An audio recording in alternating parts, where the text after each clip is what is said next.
with hypnotic philosophies and deep ideologies, spinning perpendicular lines of subatomic hyperboles, incorporating every word and verb that I've learned, spitting on fictitious facts, stumbling acts get pinned by text, causing the brain to splatter.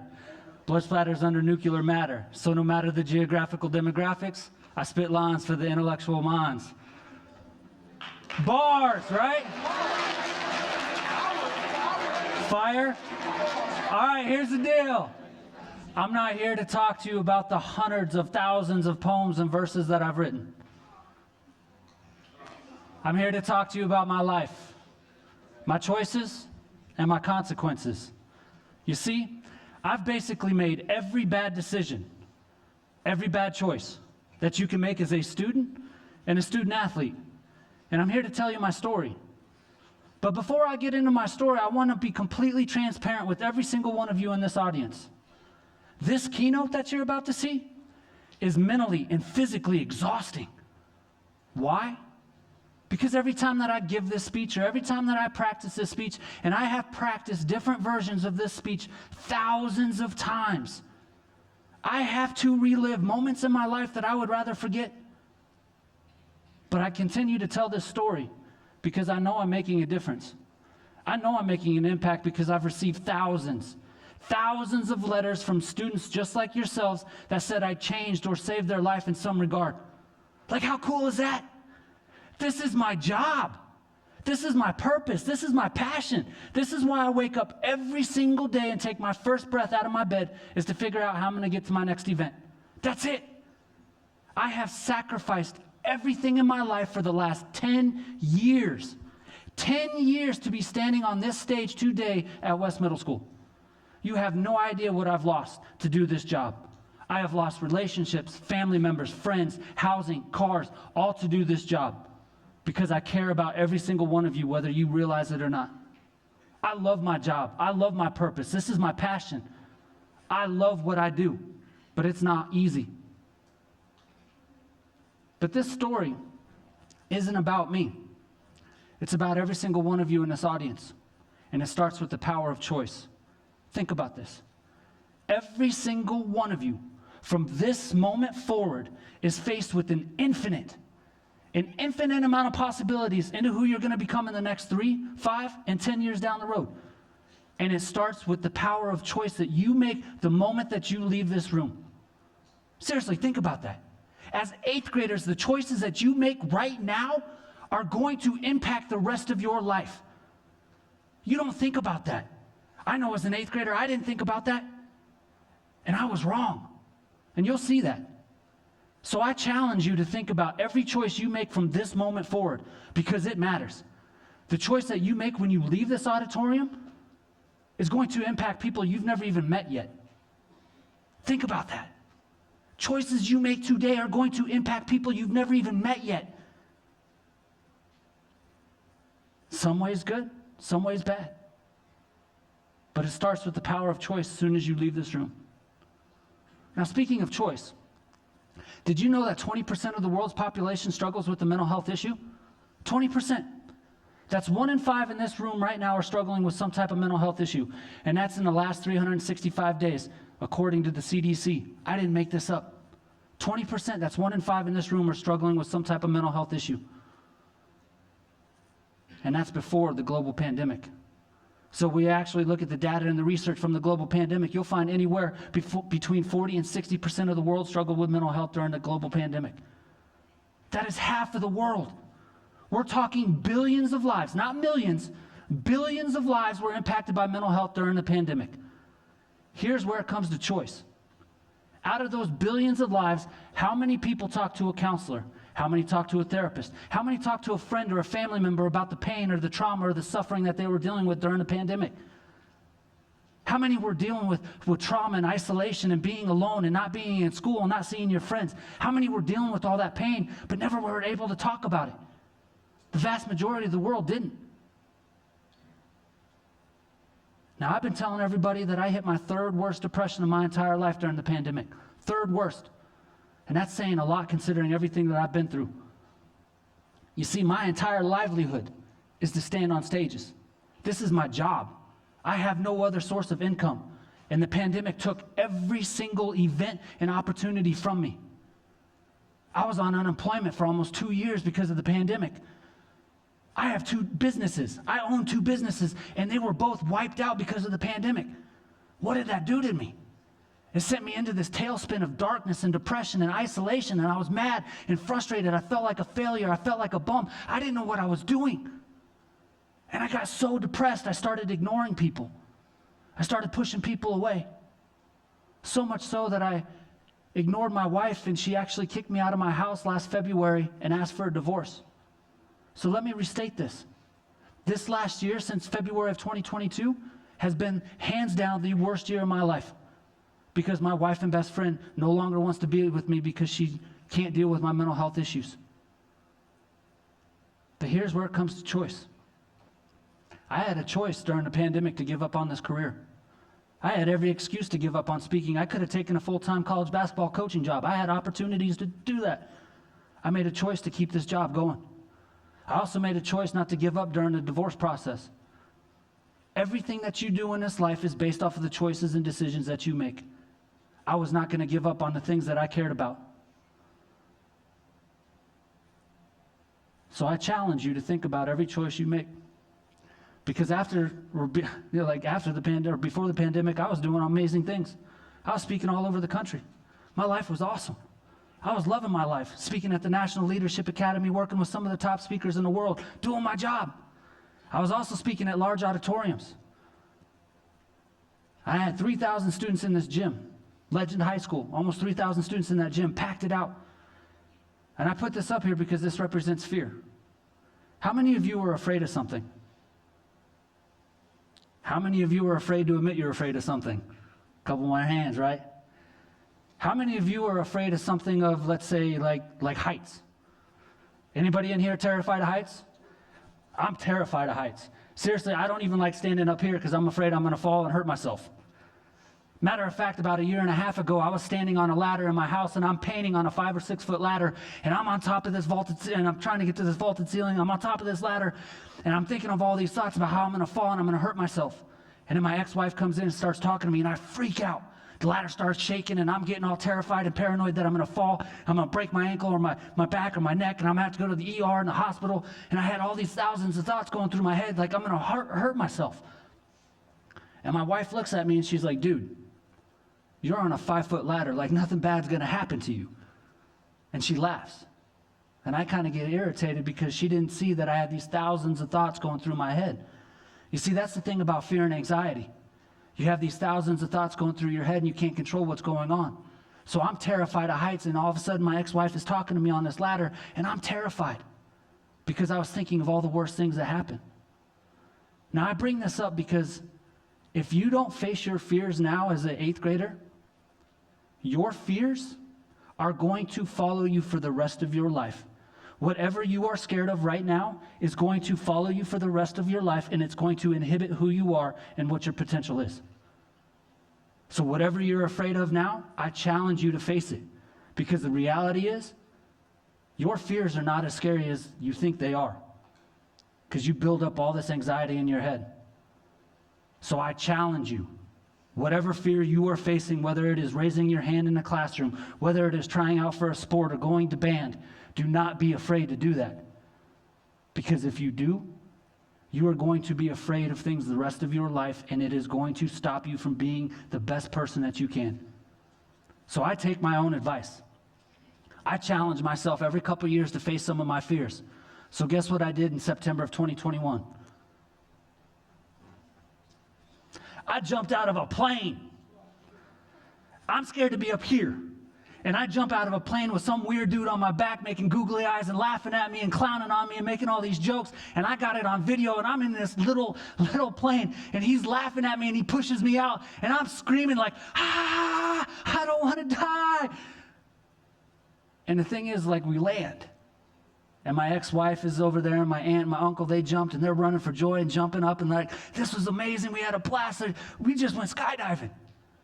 And I run over to him like, it wasn't even that big of a deal. You see, I jumped out of the plane having all this fear and anxiety out of doing something so scary, and the reality is when I landed, I looked at it like it wasn't even that cool. I thought it was going to be this moment that changed my life, and it was nothing. So again, I'm telling you, your fears that you have in your head right now are not as scary as they seem. I was terrified to jump out of a plane, and I did it, and it wasn't even that big of a deal.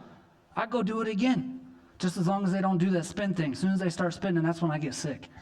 I don't mind the free falling. The free falling's fine. But as soon as they start tugging on those things and spinning around, that's when I get sick. But again, I challenge you, face your fears. Which leads me back to this picture. 3,000 students, Legend High School. 2003, I was diagnosed with social anxiety. I don't like to be around people. I don't like to be around crowds.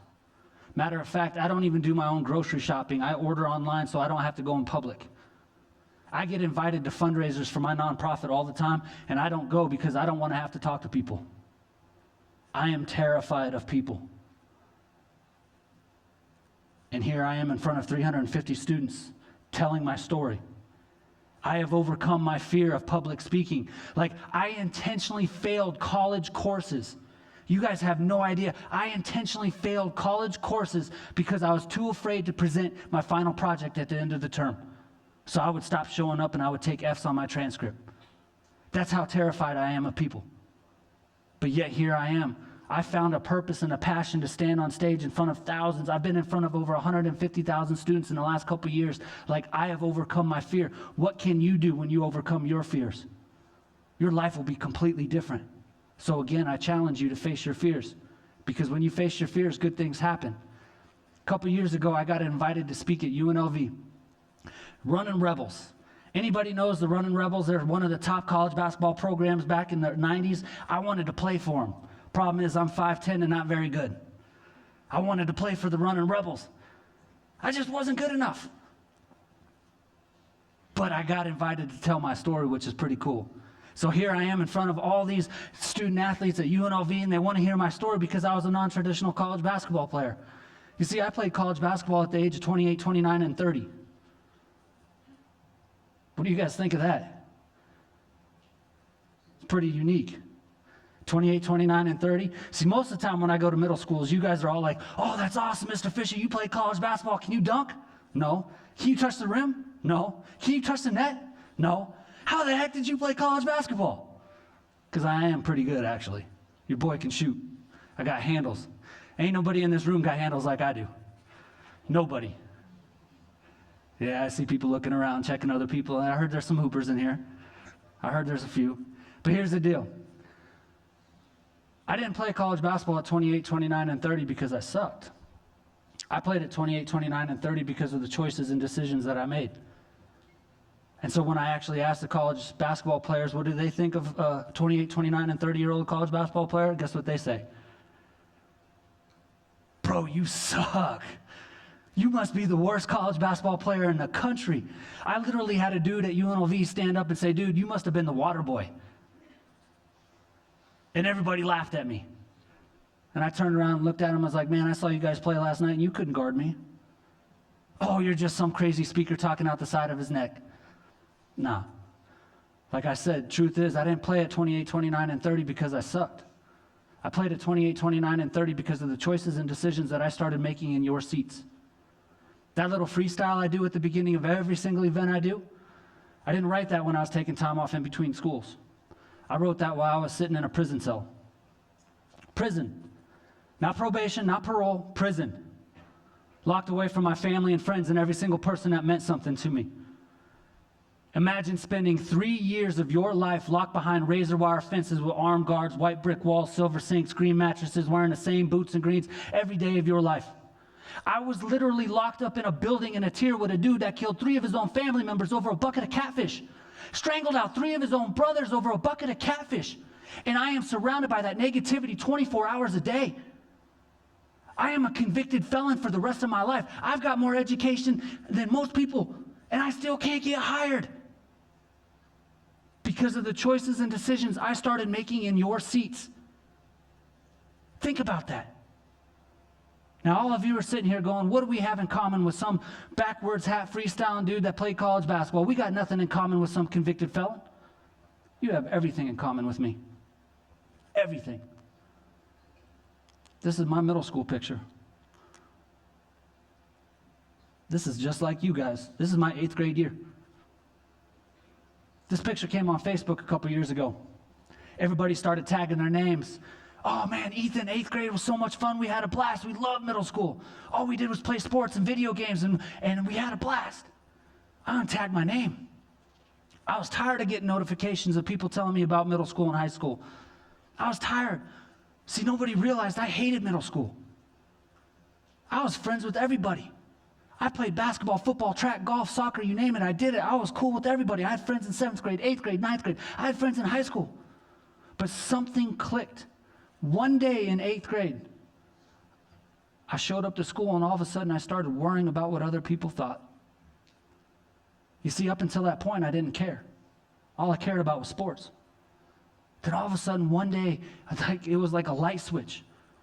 I woke up and I started worrying about how I looked, how I dressed, how I act, how I was around my friends, how I talked. I started to get this zitty complexion. My friends started to make fun of me because I was the second smallest kid in my grade. Now, I didn't get bullied on in a traditional sense, but my friends would pick on me because I was so small. But I would put on this exterior that I was this athlete. Nobody could mess with me. And I'd put on this hard, angry attitude, and I'd go through the hallways and like nobody can mess with me, and I'm tough, I'm Ethan, I'm going to play sports, none of this. But then I'd go home, and I put on my headphones, and I'd listen to music, and I'd go into this darkness, this sadness. I hated my life. I didn't want to be in middle school. I didn't want to see my friends. My friends don't know it, but I hated my friends in middle school. I dealt with them because I was stuck in school.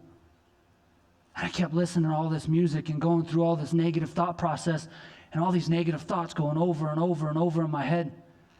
Then it got to the point where I'm screaming at the top of my lungs in a fight with my parents that I was going to kill myself. And I grab a butcher knife and I had it to my wrist, and I run out to the barn and I'm getting ready to cut my wrist.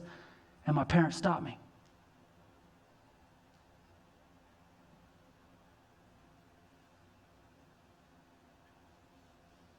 I don't know if I would have gone through with it. I don't know if it was just a cry for help. What I do know is that there was something seriously wrong with me. And I needed to talk to somebody. I needed to talk to a counselor or a therapist. Problem is, I grew up in the 80s and 90s where mental health wasn't even a term. Nobody talked about anxiety. Nobody talked about depression. Nobody talked about suicidal ideation. Nobody talked about these things. So what did I do? I kept it all locked up inside, and I hid it from everybody. I took all that pain and that trauma and I buried it deep inside. I didn't want anybody to know that I had a weakness. I didn't want anybody to know that I didn't like my life. So I'd put on this fake smile and go through the hallways every single day, and then I'd go home and I'd just hate my life. Which leads me to your generation. I tell people all the time, I wouldn't want to be you. You guys have it harder than any generation before. You guys deal with so much social media pressure with Instagram and TikTok and Snapchat and all this stuff going on. I can't imagine what you guys go through on a daily basis when it comes to peer pressure and comparison. You don't put the perfect picture out there. People are making fun of you, talking bad about you. Now, I tell it all the time, like I was ready to take my life in 8th grade and I didn't even own a cell phone. Cell phones weren't even around. So I can't imagine and fathom what you guys go through on a daily basis. So I give you guys kudos because you guys are all stronger than I am, hands down. You are all stronger than I am to make it through this generation. But like most people, I didn't talk about my issues. So what did I turn to? I turned to drugs and alcohol as a coping mechanism. I started smoking weed in 8th grade. Started drinking my junior year in high school as a coping mechanism. You see, I was voted most athletic in my high school, Puda High School in Fort Collins, Colorado. I was good in sports, but nobody knew that I was drinking and smoking almost every single day because I hated my life. You see, my junior year, I started drinking because everybody started drinking on the weekends and having fun. You're going to have to make those choices when you go to high school. People are going to go out and parents are going to be out of town and people are going to have opportunities to drink. So I started drinking because I thought it was cool. I had no idea that by the time my senior year rolled around, I'd turn into a full-fledged alcoholic. I would sneak alcohol in my golf bag as the captain of the golf team, and I would drink during practice because I was hiding my pain. I was hiding my trauma. I had all this unresolved trauma from middle school that I never dealt with. And I thought drugs and alcohol was what I was supposed to do. And it was the biggest regret of my life. Now, I was very lucky and fortunate that I had an opportunity after I graduated high school to go on to play college basketball. So I got an opportunity to go to my first college basketball program. Guess what I do? I don't drink, I don't smoke, I don't party, I'm sober, I'm busting my tail, because to be a college basketball player, you got to work really, really hard. So I am sober the first couple weeks of school. I'm not drinking, I'm not partying, I'm doing everything I can. I'm busting my tail. But then that thing called peer pressure comes around. People start to realize I'm on the basketball team, and I get invited to these house parties and these dorm parties. And the truth is, we all want friends, right? I wanted friends. I was tired of being isolated. I was tired of being alone. So I start going out on the weekends, and I'm drinking on the weekends, and I'm socializing, and I'm meeting people and having fun. But then I start to realize I'm a freshman in college, and I can drink every day and not get in trouble. So I go back to my old habit, and I start drinking every single day. I'm drinking every day, and I'm partying, and before I realize that, I lose my scholarship to play college basketball. Now, to put this in perspective, less than 4% of all high school basketball players get a chance to play college basketball. I lost my scholarship because I'd rather drink and party than go to class. So what do? I lose my scholarship. I tell my mom and dad I need to come home. I end up getting an opportunity to go play at another school up in Wyoming. I get up there, guess what I do? I don't drink, I don't smoke, I don't party, I'm sober, I'm busting my tail, but the coach and I don't get along. So what do? I start drinking and partying again, and I end up failing out with a GPA of 0.000. I had 4 Fs on my transcripts when I left that school. So the following year, what do? I go to another opportunity. I get to my third school in 3 years. I'm playing out in California. Guess what I do? I don't drink, I don't smoke, I don't party, I'm sober, I'm busting my tail, I'm doing everything I can to be a part of this program. I'm working my tail off, and everything's going good until it's not. You see, the coach calls me into his office one day, and he's like, Ethan, we need to talk. And he's holding up this piece of paper, and it's a transcript from my last school. And I've got 4 Fs on my transcripts from Eastern Wyoming. He goes, Ethan, you're academically ineligible. You can't play for us. Why didn't you tell me about this? And I played dumb and coy and like, Coach, man, I didn't think it would matter. I stopped going after the second week. He goes, you're academically ineligible. We're going to get you a job and redshirt you and make sure that you play for me next year because I want you here. And I looked at Coach and I nodded and I was like, yeah, Coach, I got you. What he didn't realize is that I didn't choose this program out of all the scholarships that I had because of him. I chose it because it was located in Chico. Chico State University was the #2 party school in the nation at the time. So when I left Coach's office, I didn't go get my job, I didn't go get my housing, I didn't go get my grades. I went straight to the liquor store, bought a bottle of vodka, went straight to the corner, bought a sack of weed, and started to get high. So here I am in Northern California. I'm drinking, I'm smoking, I'm partying. I might as well graduate to harder drugs. I'm doing Vicodin and perks and any kind of pill I could get on, and pretty soon I'm doing ecstasy and coke, and before I realize it, I'm sitting in the back of getaway cars and robbing people at gunpoint to pay for my drug habit. Now, my mom hears what's going on, and she calls me and is like, Ethan, you need to come home because you're going to end up dead or in jail. And I'll never forget, I hang up that phone with my mom that night. And she didn't know it, but I made a decision. I made a decision that I was going to take my life. I didn't want to go home and face reality. I failed out of my third school. So I'll never forget hanging up that phone with my mom. I called my buddy and told him to bring every drug that he had. And I remember taking 7 pills of ecstasy, rolling up 2 blunts, lacing it with coke, and remembering that I was going to overdose and die. And the next thing I know, I'm passed out underneath this park bench,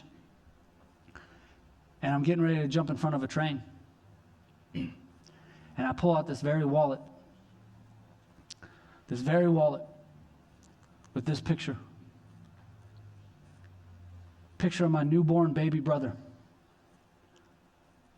Never seen his face, never heard him cry. This picture of my little baby brother is the only reason why I'm standing here today. I wouldn't be alive if it wasn't for my little baby brother. So if you have family, make sure you tell them that you love them, because you never know. I love my baby bro. I miss him. We don't talk a whole lot anymore, but I miss him so much because that kid saved my life. So I remember I put that picture back in my wallet. I called my mom a couple days later and said, Mom, Dad, I need to come home and sober up because I want to play college basketball again. So the following year, I get another opportunity to play college basketball. That's right, I got an opportunity to go play at Metro. Anybody that knows Metro back in the day, in the early 2000s, was one of the top programs in the country. All I had to do was pass one summer class. Well, guess what I start doing? I go from being sober to smoking weed again. And when I get high, I get paranoid, and I don't like to be around people, so I start ditching class. I end up failing my cultural anthropology, and I'm academically ineligible to play at Metro the year they end up winning the NCAA Division II National Championship game. So every time that I go into the Metro arena, I have to go see the banners that I'm not a part of because they ended up winning the NCAA tournament. I lost an opportunity to be a national champion because I'd rather get high instead of going to class. So what do? I sober up and say, Mom, Dad, I need to get my grades up because I want to go play college basketball again. That's right, I got a fifth opportunity. This time I got an opportunity to play at a bigger school, UNC Greeley. Yep, that's my last chance to play Division I basketball. So here I go. I don't drink, I don't smoke, I don't party, I'm sober, I'm busting my tail. Everything's going good until it's not. You see, the coach and I come to an impasse. He doesn't like the way I play. He says you need to change your attitude and your ego or otherwise you're not going to play. Do you think I listened to him? No. My attitude and ego took over, and guess what I start doing? I go back to the drinking. I go back to the drugs, but now my drinking's even worse than it was at all my other schools, and I'm drinking a fifth every single night. I'm smoking weed, and before I realize it, I wake up that semester with a 1.86 GPA. 1.86 GPA. I'm academically ineligible. I lose my scholarship. I can't play second semester. I have to redshirt second semester. So what does that do to me? It sends me into this darkness again. I just failed out of my fifth school, so I'm depressed, I'm suicidal, and I call my dad at the bottom of Lawrence and Hall and Greeley and say, Dad, man, I can't do this anymore. I don't want to live. And he said, Ethan, you need to go see a psychologist. There's something seriously wrong with you. 23 years old was the first time I went and saw a counselor. I listened to my dad. I took the first step out of 2 steps. I went and saw the counselor.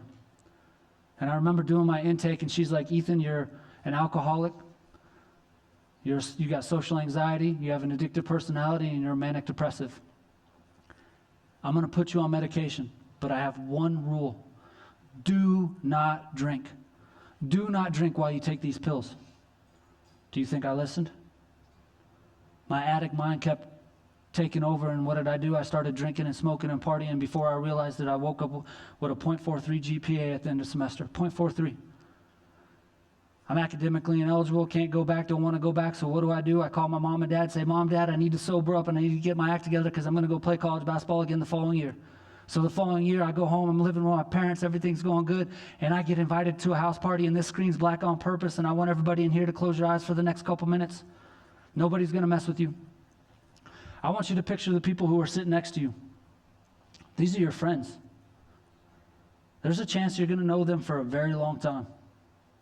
Your classmates. Think about your friends that aren't here. Think about your family. Your brothers, your sisters,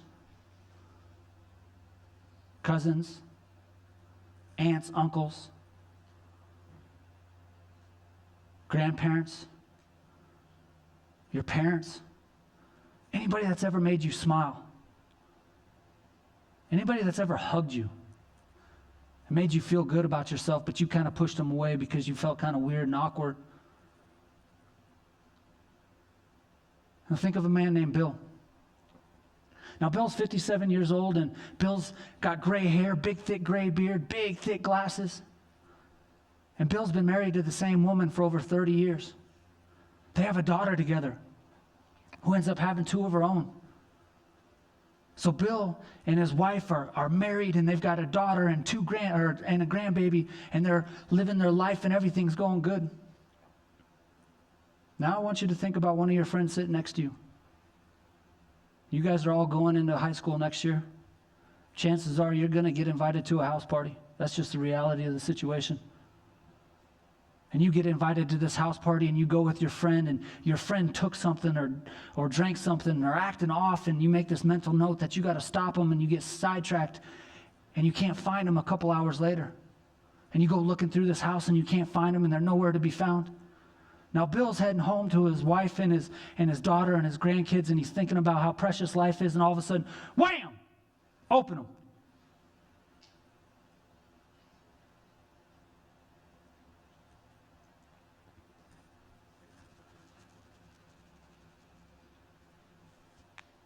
That friend you were just thinking about? That was me. I went to a house party with my friends that I've known since kindergarten. Kindergarten. They said I drank wine for the first time. And I started acting bizarre. And my friends went to look for me after I went downstairs to pass out in the bedroom. And they couldn't find me. They had no idea what had happened. The next thing I know, I wake up in a hospital after a 24-hour blackout. I'm laying in the hospital. I have no idea why I'm there. I've got all these cords and machines beeping at me. It's cold. And a nurse comes in and she's like, Ethan, do you know what you did last night? No. Second nurse comes in. Do you know what you did last night? No. You drunk drove and you killed somebody.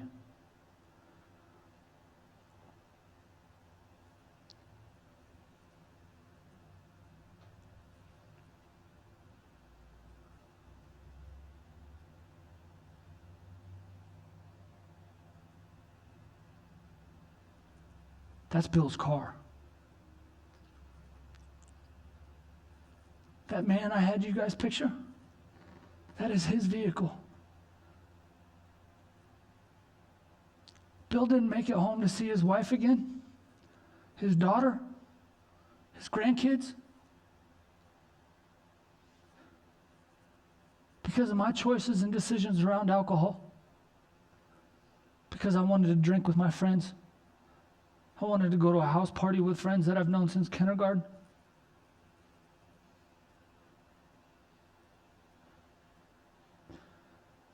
Bill's wife of 30 years never saw her husband again. His daughter never saw him again. Never saw his grandkids again.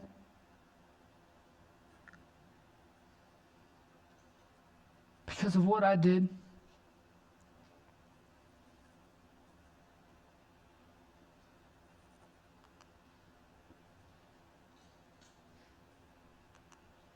I told you at the beginning of this speech that this wasn't going to be easy for me.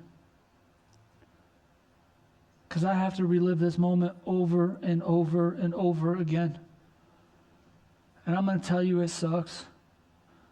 You guys have no idea how bad this sucks that I have to do this over and over again. There are days where I can't cry, and there are days where I lose it, and I can't stop crying. Because I think about my family and what would happen if somebody got killed by a drunk driver. What would happen if I lost my brother or my sister or my mom or my dad because somebody wanted to go out drinking and driving? It sucks. There's not a day, an hour that goes by that I don't think about Bill and his family. Every second of every single day, I'm thinking about them. For the last 20 years. It hasn't gotten any easier.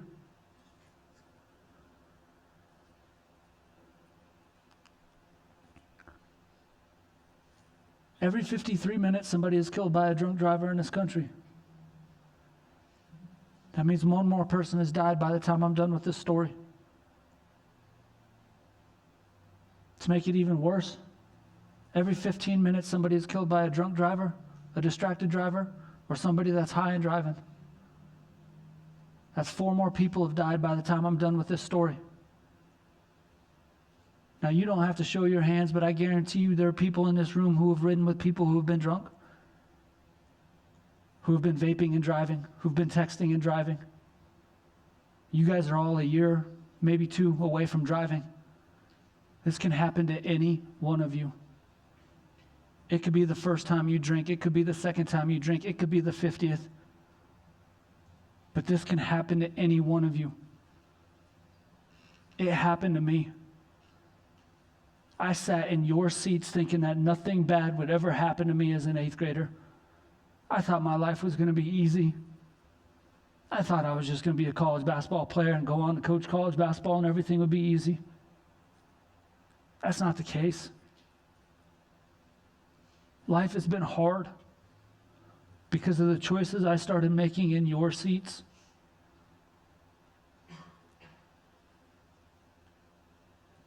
So again, I challenge you to think about every choice you make from today moving forward, because they matter.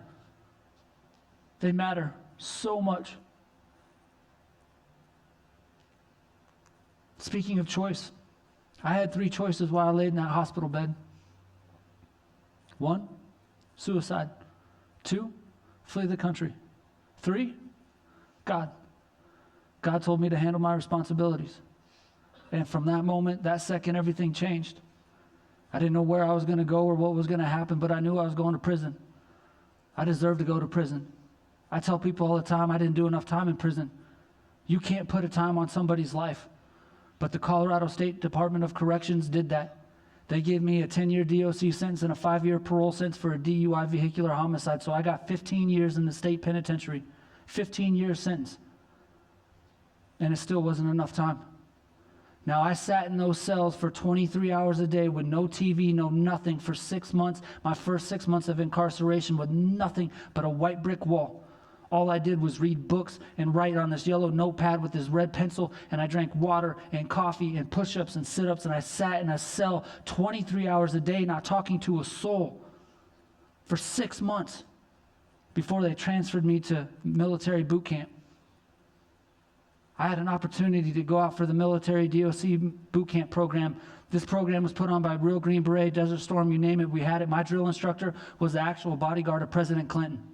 Scary dude, 6'4". And the first thing he tells us is that on day 1 is that he could kill us 100 different ways with a shoestring. And here's the thing, they hate inmates. You have all these Green Beret, Desert Storm, you name it, they hated inmates. Their number 1 job in 90 days, because that's all that program was 90 days. If you graduate 90 days from this military DOC boot camp program, you get time cut off your prison sentence and you get out of prison earlier. We started with 45 guys on day 1 and only 13 of us graduated on day 2, or on day 90. That means 31 quit on their family and their friends because they couldn't handle the drill instructors yelling and kicking and cussing and spitting on us and calling us every bad name in the book. They put us in this thing called the pit, this big sand pit in the middle of Buena Vista. You guys know Buena Vista, how cold it is? Well, I was up there during September, October, November, December, January, all in the middle of the coldest months, and they put us in this thing called the pit, and they'd make us do bear crawls and log rolls and hit-ems and sit-ups until the point where we had dudes throwing up, and we had vomit and spaghetti noodles all over our cold weather gear, and we had to do bear crawls through vomit, and dudes were quitting left and right. I didn't quit. I knew that if I could make it through that DOC boot camp program, anything that I had in front of me was going to make me better. So I made it through and I graduated. I was one of the 14 that graduated, and I graduated with honors because I knew I made a decision when I stepped foot on that boot camp program that I was not going to be beat. So I made it through the DOC boot camp program. I fought fires when I was in prison. I took college courses, but this is my last stop in prison. This is Cell House 5. This is territorial. This is on the Discovery Channel. In my time incarceration, in my 3 years, this was the scariest time of my life. Because out of my incarceration, it was the first time I was ever locked up with open cells, where you have 2 tiers of inmates who have been locked up 5, 10, 20, 25 years, who are walking back and forth in their room. You guys ever seen a caged animal at the zoo? You go down to the Denver Zoo, you see a lion or a tiger, and they're just pacing. Well, imagine having 15, 20 dudes who've been locked up 30 years, and they're sitting in their cell, and they're watching you, and they're catcalling and making you feel real insignificant and real weird. They're watching you go to the bathroom. They're watching you brush your teeth. They're watching you eat. They're watching you sleep. They're watching you do everything because everything that you own is in that little cell 24 hours a day. That is a sliver of how humiliating that DOC sentence is. But I tell people all the time, I'll go back to prison in a heartbeat. I'll go do another 5, 10, 15 years in those prison cells if I could take back what I did. I can't. This is life. There's no rewind button. There's no pause button. The moment that you guys get up and leave this room, you are faced with your choices. You are faced with your decisions. And I am stuck with mine until the day I die. What choices are you going to make starting today? Because when I left those prison cells, I told myself that I was going to be the best human that I could possibly be. So when I got released after 3 years of being incarcerated and 11 total years in the system, I had this crazy desire that when I got released, I was going to go to the halfway house and I was going to do some amazing things. And like, I wear this hoodie for a reason. Like, this is my favorite word. You guys know what the meaning of desire is? Like, when you have this burning desire that you want to change and be something great. You guys ever seen the movie The Hulk? Yeah. So when I went into prison, I was this skinny little Bruce Banner nerd, like, hey, I'm going into prison. I do the Kevin Hart thing, like, oh no, somebody please don't shank me. I don't want to die. Like, I was terrified to go into prison. I had no gang affiliations. I couldn't fight. I had nothing to back me up. And I'm going into prison with some true killers and convicts. Scary. And here I am. I'm going in. I'm terrified.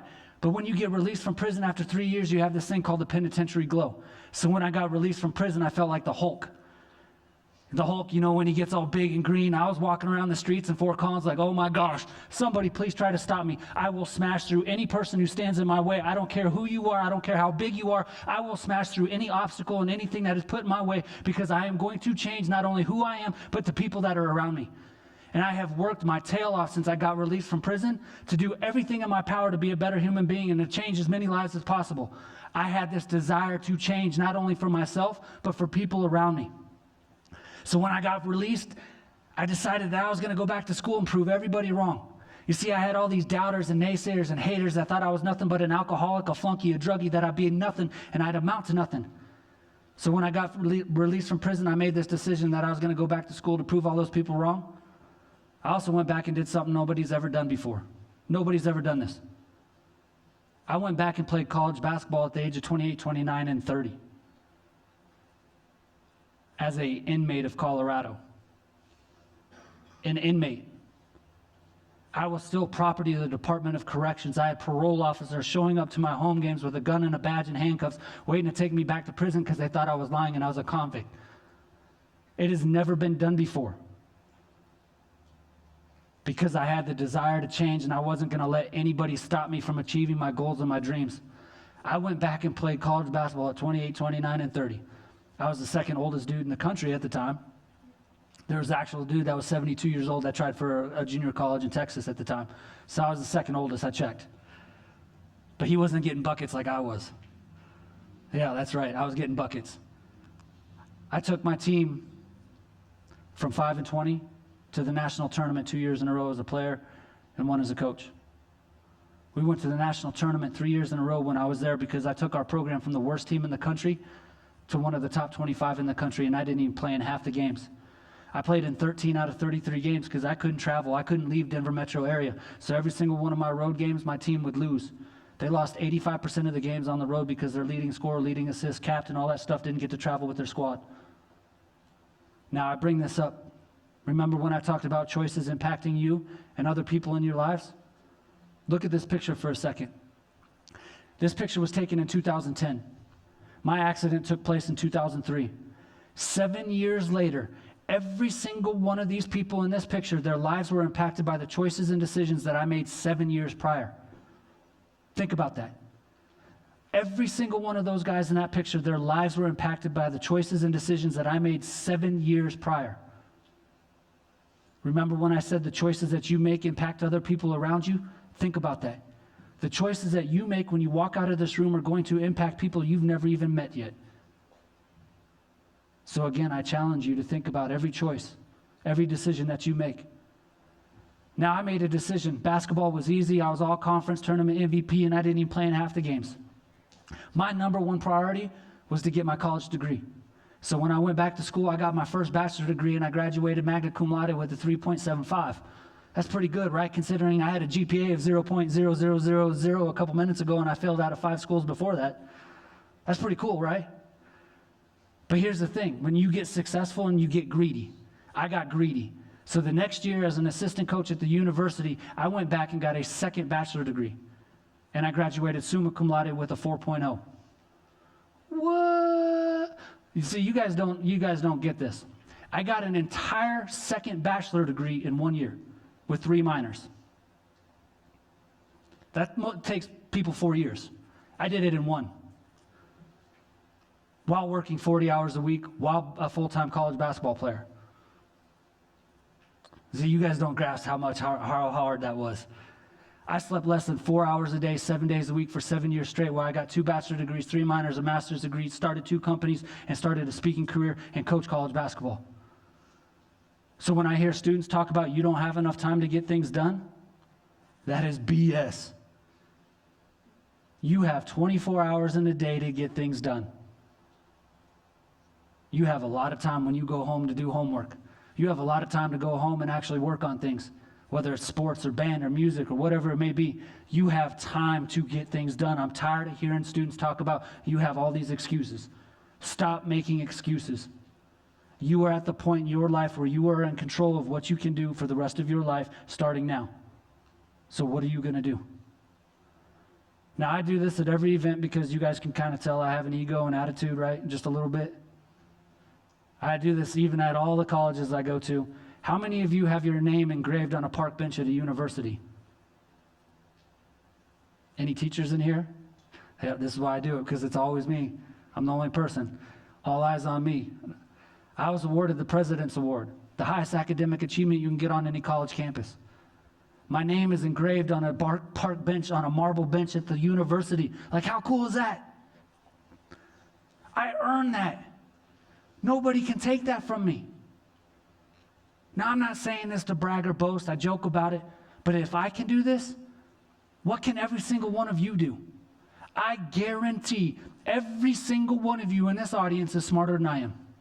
Hands down, you're all smarter than I am. What you won't do, you won't outwork me. I don't care who you are. I don't care how old you are or where you're going to go with your life. You will not outwork me. That is the difference between me and every single student that was on that campus. I outworked every single student because the day I stepped foot on that campus, I said I was going to be the best student on the campus, and I literally was. I made a decision to be the best student on the campus, and I was. I didn't let anybody stop me, and I had people trying to stop me. So what can you do? Now, in 2014, I had to make a decision. I actually had an opportunity to go play professional basketball at the age of 34. Same week I was supposed to go play pro ball, I had an opportunity to go speak at USA Basketball. Guess what I chose? I chose speaking. I chose you guys over finishing out my dream to play professional basketball because I care about every single one of you more than I care about my basketball career. And trust me, my basketball career got me through a whole lot. I chose this career because I care about what happens to you. So in life, you are always going to face choices and decisions that are going to impact you no matter who you are, how old you are, that it comes down to choice. You guys are my choice. I have dedicated my last 10 years of my life to helping you guys. That's all I care about. That's it. I don't care about anything else. This is it. I love my job. I love being able to help you. And so I want to leave you with these 5 things before we do Q&A. These 5 things I live by every single day, and I promise you, if you apply these to your life every day, you can change who you are as a person. Number 1 is accountability. Stop blaming people for who you are. Stop blaming your friends, your teachers, your parents. Start taking accountability for the choices and decisions you make. I will never blame anybody for getting me drunk or high. I made that choice. I made that decision. I have to live with my consequence for the rest of my life. I hold myself accountable to everything I do every single day. Do the same for yourself. Hold yourself accountable to your grades, your friends, your relationships, your parents, and it starts today. Number 2 is set goals. I don't care if you got daily goals, weekly goals, monthly goals. I don't care if you got goals for the next 20 years of your life. Have goals. How many of you in this room have goals? You guys are already ahead of the curve. How many of you write down your goals? Only a few of you. There is a Harvard study that shows only 4% of the population write down their goals, and guess what? They are 30 times more likely to achieve their goals simply by writing them down. So for all of you that raised your hands with your goals, that is awesome. Now take it one step further and start writing down your goals and achieve them, because they will happen 30 times more likely. Number 3 is choices and decisions. This entire speech is what? Choice. Every single one of you has a choice what you're going to do with this speech when you leave. My hope is that you guys are never going to drink. You're never going to use drugs or alcohol. You are going to make a choice now that you're going to take the keys from somebody at the next house party and make sure nobody ever gets hurt. That is a choice that you are in control of right now. My other choice is if you are dealing with mental health and you're dealing with depression or anxiety, you go talk to a counselor. That is a choice. You have the power to do that. But the reality is, some of you are going to make a decision. And you're going to go like, oh, Mr. Fisher, great story. You went through a lot. That's not going to happen to me. I don't drink like you. I don't have mental health issues like you. That's a decision that you are making right now, and you're not going to know the repercussions for the next 10 years of your life. So again, I challenge you to think about what you're going to do when you leave this auditorium, because it's going to matter. Number 4 is perseverance. No matter how many good choices you make in this life, you are always going to have doubters and naysayers and haters. You're always going to have people telling you you're not good enough, you're not smart enough, you're not capable, you're not going to be able to do this, you're not going to be able to do that. How many of you have the desire to change and the desire to not let anybody bring you down? How many of you are willing to tell your closest friends that you don't want to do something wrong because they're doing something wrong? Peer pressure sucks. How many of you are willing to stand up to it because you are strong enough for yourself? I know in 8th grade I wasn't. I wasn't strong enough to say no my junior year in high school when I should have not drank. How many of you have that inside right now to do that for the rest of your life? And number 5 is faith. I don't care if you believe in anything or nothing or Buddha or Jesus or Allah or everything in between. But if you have faith in who you are as a person, and you have faith in the choices and decisions that you make day in and day out, nobody will stop you. You are in control of who you are for the rest of your life based off of what you do the moment you leave this room. Have faith every single day. I have faith that this is what I was supposed to be doing. I didn't give up during the pandemic. I didn't give up at any other point in my life. I have faith every day that this is what I'm supposed to be doing, and I will work as hard as I can to do so. Have faith in who you are, and I promise you things will change.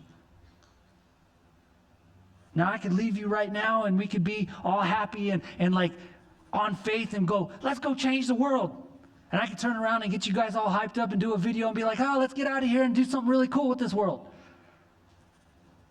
That's not life. Life is a roller coaster.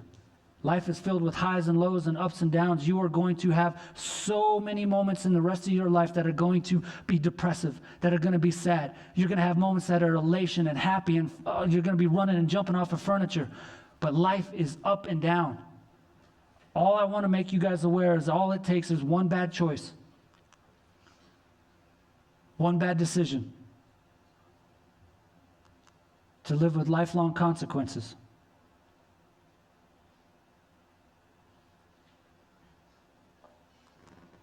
Thank you.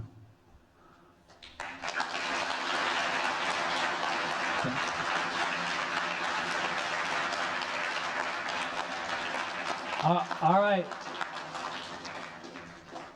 Thank you guys for being a great group. You guys were very attentive. I appreciate it. So real quick, before we do Q&A, I want to get some in-house stuff. This contact information is for you guys. That 720 number is a private number for anybody that's ever seen me speak. I have over 2,500 conversations with students across the country right now going on. I will do everything in my power to help you.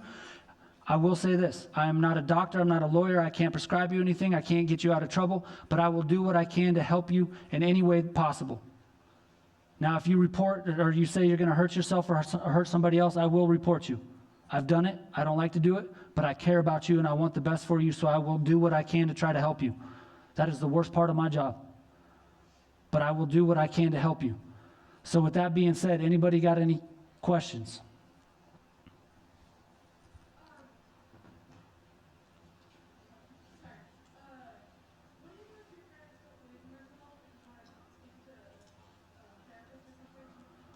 What do you do if your parents don't believe in mental health?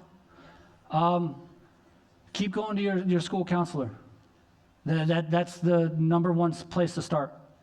The one positive from the pandemic is that I think the world has started to see that mental health is a legitimate, everybody had dealt with something during the pandemic, and I'm sorry that your parents don't believe in it, but talk to your counselor, talk to your therapist that's here at school, and that's the best way to get started. And then talk to your friends. You can always reach out to me, and I'll do what I can to help you, but you guys are at a position, because of your age, you got to have parents' approval. But start with your school counselor. That's a great place to go.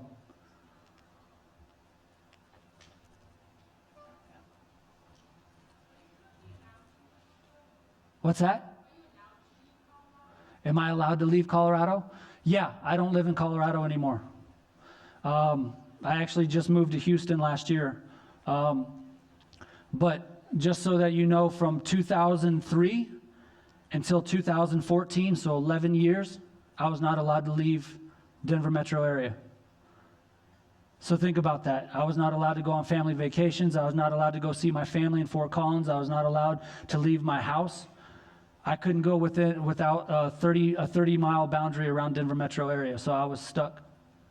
I had a 9 o'clock curfew and a 6 a.m. curfew, so I had to be in my house when I was on ISP for all those years too.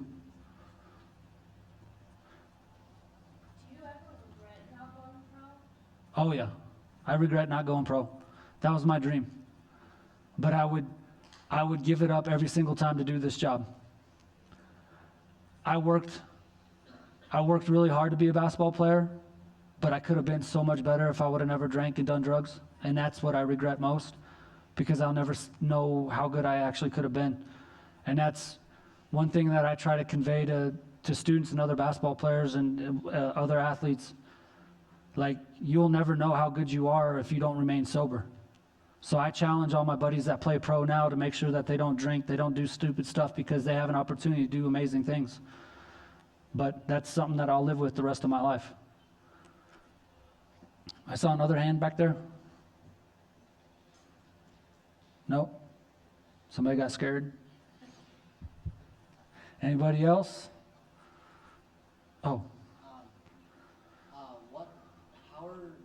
What do you do that allows you to continually gain the drive to consistently stay and continue working towards your goals? What's the drive that keeps me going to continuously work for my goals? Like I said, it's you guys. I will speak and do this job for as long as I'm making an impact and a difference. But as soon as I'm not making a difference and an impact, I'll quit. I don't want to be on stage. I don't like being on stage. I do this because I want to be able to help you guys. And if I don't help you guys, then I'll quit. I'll go do a different job. I'll go coach college basketball. I'll go start another company. But you guys are my motivation while I wake up every day. So I hope that I make an impact for as long as possible. I want to do this as long as I can. To where I have a cane and you guys are really making fun of me and I'm 70 years old and you're like, why is this old dude up on stage? Nah.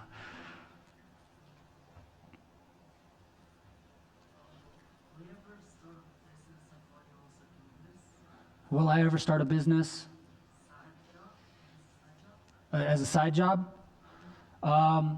Yeah, so I've got a different business for college athletics and college events. I do hoodies and stuff like that. I have a bunch of other business ideas though too. One of my degrees is in entrepreneurship, and I actually started a clothing line and a entertainment industry where I was representing like MCs and hip hop artists. But I gave that up because of this.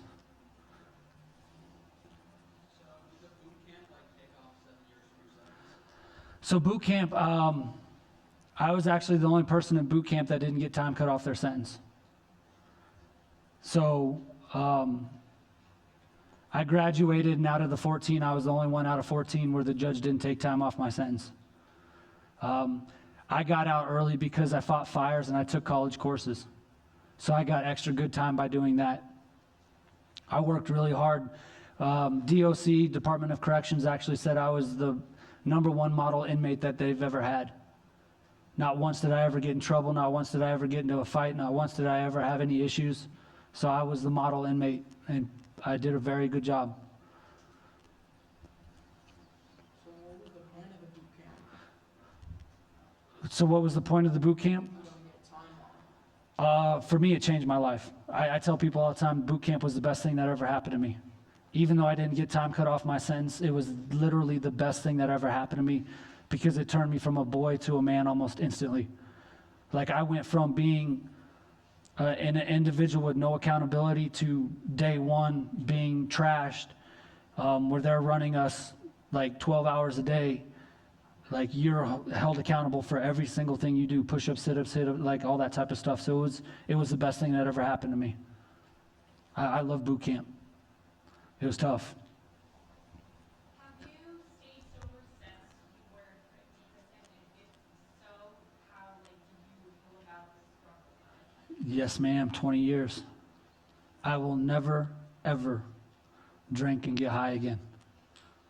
Like I think alcohol is the most dangerous drug on the planet. So because of what happened, that's my reminder of that's how I fight.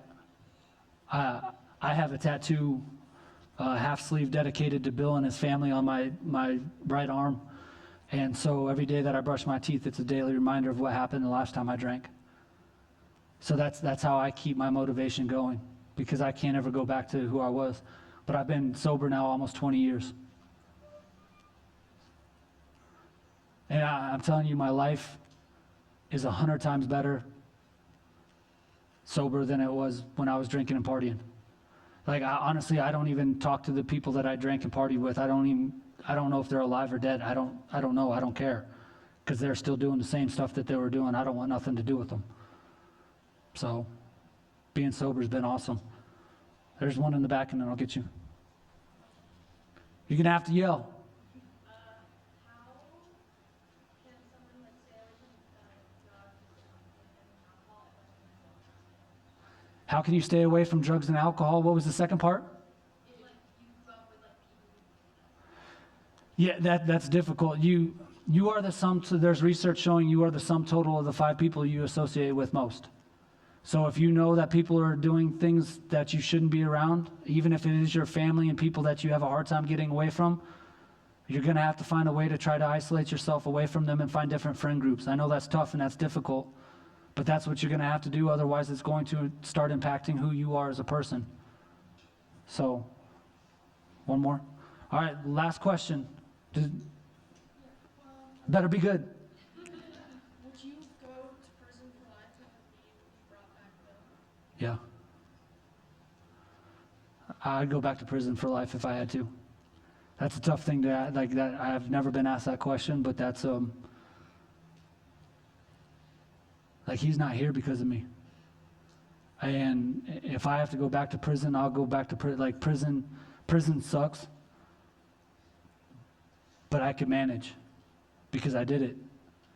And if he was alive, then that would be a whole different story. That's a tough question, though. So I just want to say thank you. I appreciate you guys. Great questions. And if you guys ever need anything, please reach out. Tell your parents to come to the parent workshop tonight.